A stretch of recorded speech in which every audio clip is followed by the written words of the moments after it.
Hello, student. How are you? I hope you are fine. And today we are going to do this exercise 13A.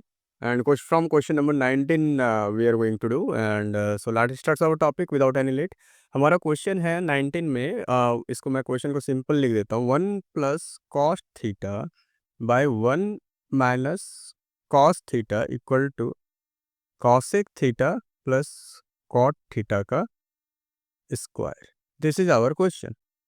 Question जो है ये बहुत ज़्यादा simple है, easy है, क्योंकि आपको मैं एक टारगेट में आपको क्लियर करता हूँ. देखिए यहाँ पे टारगेट क्या है हमारे पास, कॉसेक का, दूसरा क्या है कॉट का. जब कॉसेक को आप ब्रेक करेंगे कॉसेक थीटा को तो ये आएगा 1/sin θ. एंड दूसरा क्या है हमारे पास, जब आप कॉट थीटा को ब्रेक करेंगे तो क्या आएगा, cos θ/sin θ. यहाँ तक क्लियर है आप लोगों को.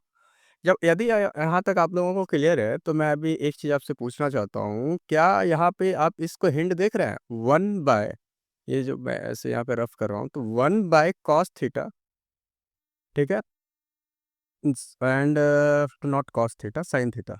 क्यों? क्योंकि कॉसेक लेके आना है ना हमें, आपको कॉसेक लेके आना है तो 1/sin θ तो ये कॉसेक हो गया. दूसरा प्लस cos θ/sin θ तो ये क्या हो जाएगा, cot θ. क्लियर है यहाँ तक. तो आप दोनों चीज़ में एक चीज़ कॉमन देख रहे होंगे, sin θ और sin θ दोनों से डिवाइड हो रहा है. ठीक है, नई बात को समझ, आपको नहीं समझ में आया बात, कोई बात नहीं, कोई मैटर नहीं है. अभी मैं यहाँ पे एक स्टेटमेंट लिखता हूँ, इससे आपको समझ में आ जाएगा.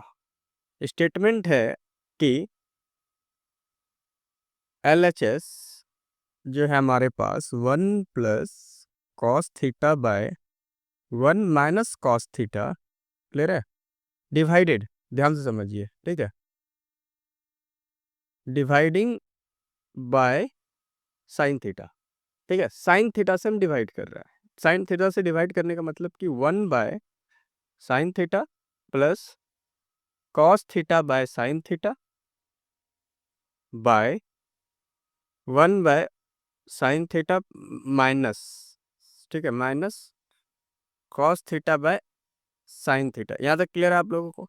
अब देखिए आपके पास क्या आ रहा है, तो 1 यहाँ पे क्या आया, 1/sin θ, दैट मीन क्या हो जाएगा आपके पास, cosec θ प्लस cos θ/sin θ क्या हो जाएगा, cot θ बाय, अब देखो नीचे भी हो जाएगा cosec θ माइनस cot θ.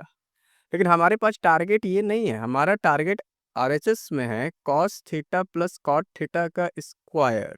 ठीक है, तो कोई बात नहीं, मल्टीप्लाई कर दीजिए आप लोग. रैशनलाइज पता है ना, रैशनलाइज, यदि a + b होता है और a - b होता है तो रैशनलाइज कैसे करते हैं हम लोग, a + b/a + b. मतलब यदि यहाँ पे साइन माइनस है, ठीक है, तो बस वेरिएबल वही रह जाएगा, बस साइन बस थोड़ा चेंज हो जाएगा, माइनस है तो प्लस कर देंगे. तो यहाँ पे सेम हम लोग वही कर रहे हैं, cot θ by cosec θ minus cot θ, लॉट माइनस प्लस cot θ. अब हमारे पास क्या हो जाएगा यहाँ पे, cosec θ प्लस cot θ का स्क्वायर बाय cosec θ. देखिए अब देखिए यहाँ पे a - b और a + b के फॉर्म में, तो क्या हो जाएगा, a² माइनस b² cot² θ. अब यदि मैं आपसे पूछूं कि यहाँ पे क्या हो जाएगा ये, तो ये cosec² θ था ना, cosec θ प्लस cot² θ. ठीक है, तो ये तो एज इट इज रह जाएगा, cosec θ प्लस cot θ का स्क्वायर है, ये तो ऐसा ही रह जाएगा. दूसरा जो cosec² माइनस cot² θ जो होता है, ये होता है 1. यदि आपको नहीं पता है तो आप एक बार फॉर्मूला चेकआउट करो, आपको फॉर्मूला लर्न होना चाहिए जब आप पढ़ाई करते हो तो. ठीक है, उसके बाद ये क्या हो जाएगा, cosec θ प्लस cot θ का स्क्वायर. तो देखिए LHS में आपका क्या था, ये था, और यहाँ पे ये RHS आ गया.